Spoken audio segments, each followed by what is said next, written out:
हे बार भाऊ, काय हालत केली आपल्या वळाची. म्हणजे तेही झाड तुटल्या जाईन, तेही झाड तुटल्या जाईन. आणि इकडचे हे जे निंबा आहेत हे 2-4 असं आहे भाऊ आपल्या गावातलं यायचं काम. हे काही पाहत नाही झाड तोडायले. हे पण घ्या भाऊ, मस्त आता पोहे केले आईनं, मस्त नाश्ता करू राहिलो. हे बार भाऊ, आता आम्ही ना आणलं भाऊ मस्त आईस्क्रीम. हा बा नवीन मेहमान सुरेश भाई. आणि आज आपल्या दुरुभाईने बा काय आणलं. हर हर महादेव भावांनो, स्वागत आहे तुमचं आपल्या न्यू ब्लॉग मध्ये. आजच्या ब्लॉग झाला भाऊ स्टार्ट. सकाळपासून आपला भाऊ पाहू राहिला पाव पेट्रोल मस्त. आणि माई तयारी झाली एकदम. आम्ही धुतलं भाऊ, कारण की आपल्याला जायचं दुकानात. चालू म्हटलं दुकानात, कारण की इतके दिवस झाले भाऊ, 8-10 दिवस झाले ना भाऊ दुकानात गेलो नाही. चला म्हटलं भाऊ आता तयार झालं मस्त, चाललो दुकानात. हे पण घ्या भाऊ, मस्त आता पोहे केले आईनं, मस्त नाश्ता करू राहिलो. काय बोलायला फटाफट नाश्ता करू आणि दुकान जाऊ, आहे की नाही. तर आता भेटू डायरेक्ट मला दुकानात.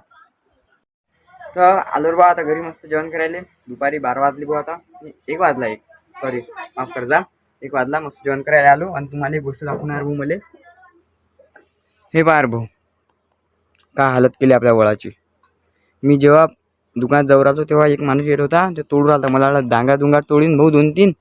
बस हे पण घ्या काय केली तर हालत. प्लॉट छान आहे आणि इतकी जिवार येला भाऊ माई असं पाहून. सांगा अशाने काय टेम्परेचर वाढणार नाही. पण ते तुम्ही झाड जर तोडू राहिले, असं जर करू राहिले तर मग टेम्परेचर वाढणारच आहे. हे पाहणं काहीच ठेवलं नाही त्याला. मराठी प्लॉट जर जेव्हा पडतील प्लॉट तेव्हा तोडाच लागेल मग. म्हणजे तेही झाड तुटल्या जाईन, तेही झाड तुटल्या जाईन. आणि इकडचे हे जे निंबा आहेत हे 2-4 तेही तुटून जातील. काय टेम्परेचर वाढणार नाही बे. 44 डिग्री सेल्सिअस आहे, जाऊ द्यायला काय. हे असं आहे भाऊ आपल्या गावातलं यायचं काम. हे काही पाहत नाही झाड तोडायले. आपल्यालाच काय करा तिकडे जाऊ द्या, काही बोलत नव्हतं.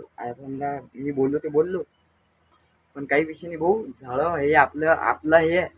कारण की आपण न्यू जनरेशन हे आपल्याला समजायला पाहिजे की आपण झाड तोडा की लावा, आहे की नाही.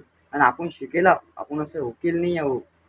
म्हणून मी म्हणून राहिलो भावांनो की तुम्ही झाड तोडायच्या फक्त एक विचार करत जा की आपलं अजून लय आयुष्य राहिलं, आहे की नाही. मी काय जास्त हुशार नाही भाऊ, मी हे बोलू शकत नाही. ठीक आहे बाबा. हे चला भाऊ, आता करतो आम्ही मस्त जेवण. हे पाहून घे, वरण आहे, वांगीची भाजी 1 नंबर. हा पाहून घ्या भाऊ आपला जेवण करू राहिला. मी जेवण करू राहिलो. माय थांबल तर भाऊ हे बंदे. मी राहिलो की जेवण करायला, म्हटलं ही राहिलं मग जमली बा. म्हणलं फटाफट जेवण करून घेत जा, टेन्शन काम नाही. पण चला आता बस मस्त बंदी आम्ही जेवण करू राहिलो. हे बार भाऊ, आता आम्ही ना आणलं भाऊ मस्त आईस्क्रीम. हा बा त्यानं आणली एक आईस्क्रीम, मी ना आणली आईस्क्रीम. आणि मस्त आता आईस्क्रीम खाऊ राहिलो आम्ही दोघं ना. चाललो आता आम्ही घरी. आणि आज आपल्या ब्लॉग मध्ये बा कोण आहे तो नवीन मेहमान सुरेश भाई. आणि आज आपल्या दुरुभाईने बा काय आणलं, ताक. पुरा हा गडी झाले बरोबर आहे ना, फुकटच पाहिजे आले. त्या महाराजनं बोलावता आले आणि चला गडी ताक प्यायला. आता त्याकडे फुकाचं पाहिजे ना बंद काय तू, हा तगडी पुरा आहे मग. हे बघून घ्या दाखवता का आम्हाला कळी करते आता कळी.